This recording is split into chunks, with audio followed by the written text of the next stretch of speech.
Ashamed and sorry, that's the word from Adam Catzavelos, who appeared in court after using the K word. He's facing a criminal injuria charge after sharing his racist outburst on social media while on holiday on a Greek island. Now, this matter has been postponed to next month, but Catzavelos is also facing charges in Greece. Yanka Tolme is following the story for us. She joins us now live from the newsroom. So, Yanka, let's first talk about Adam Catzavelos' apology.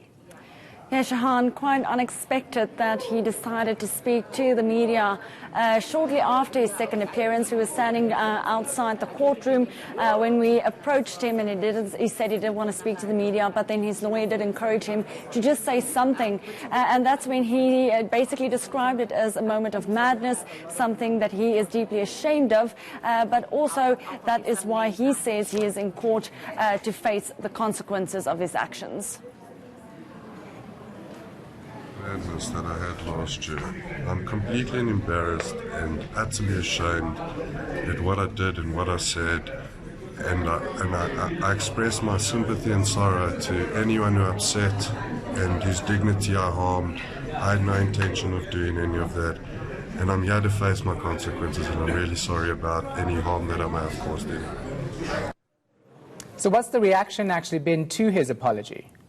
Well, that's the thing. A lot of people saying that even though he did apologize and they might accept that, the thing is an apology does not mean justice. And that was specifically the words from the EFF's Mandisa Mashego, who's actually the person who laid the charges against Adam Catzavelos after that video went viral on social media. So let's just take a listen to what Mandisa had to say. We're not hardened. So if he wants to have an engagement, we will do it through the team. We'll do it through the NPA, and we'll do it through our briefing attorneys and through the SAPS, because they have to advise us. So when his lawyer tried to talk to me, I was basically advised not to speak to them at this stage unless they are requesting a formal meeting, in which case that meeting will have to be treated with the necessary protocols that the process requires, so that we don't jeopardize the process, and we don't jeopardize the outcome that we want. Because remember, the same as the general crime problem in South Africa, gender-based violence, murder, etc. What we want is a deterrent. He can apologize and do whatever, but we need the criminal justice system to start helping us with deterrence and stronger sentences. And because an apology, remember, is not necessarily justice. You can apologize and still serve time in jail, and we still accept your apology while you are serving your time in jail. Otherwise, then everybody will do as they wish and just apologize. Now, we also found out today that Catzavelos is facing charges in Greece. Yes, actually another unexpected turn in the case. Again, we were speaking to his new lawyer outside court, and he was just basically explaining the process of why they asked for the postponement to make representations to the Director of Public Prosecutions. He mentioned a jurisdiction, and then he also mentioned that his client had been served with papers from Greece, and the fact that he could possibly be prosecuted in Greece as well as South Africa. When we asked for more information, specifically which charges he's facing, on which grounds he will be prosecuted in Greece, his lawyer did tell us that the charge sheet is currently in Greek, and they still needed to translate it before they could give us any further details. And of course, the issue of jurisdiction then still remaining one of the main talking points in this case. Yes, that has been basically the main focus point since the start, because this video was recorded and then sent out in Greece.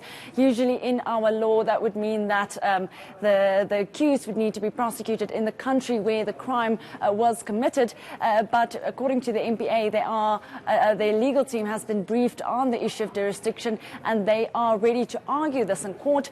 But when we spoke to a criminal law expert, Ulrich Roux, earlier today, he did say that he believes that it would still be one of the main challenges that the state might face, but because of the fact that it was circulated worldwide on social media, that the state might be able to argue this. So let's take a listen. The problems that the state could face in this matter is jurisdiction. So in terms of our law, wherever the crime was committed, that is where the jurisdiction lies. So in other words, if one had to technically go on the definition in the Criminal Procedure Act, then he should be prosecuted in Greece, because he was in Greece when he uttered the word and when he committed this alleged act of criminal injuria. But in this instance, this video has been spread throughout the world, and especially in South Africa, where the uttering of that word is regarded as a criminal offence and is regarded as the offence of criminal injuria. So given the fact that the video has now made its way to South Africa, it has gone viral in South Africa, the entire country has seen that video, you could have an exception to that jurisdictional rule because it has affected people in South Africa. All right, we'll leave it right there. Our reporter, Yanka Tome.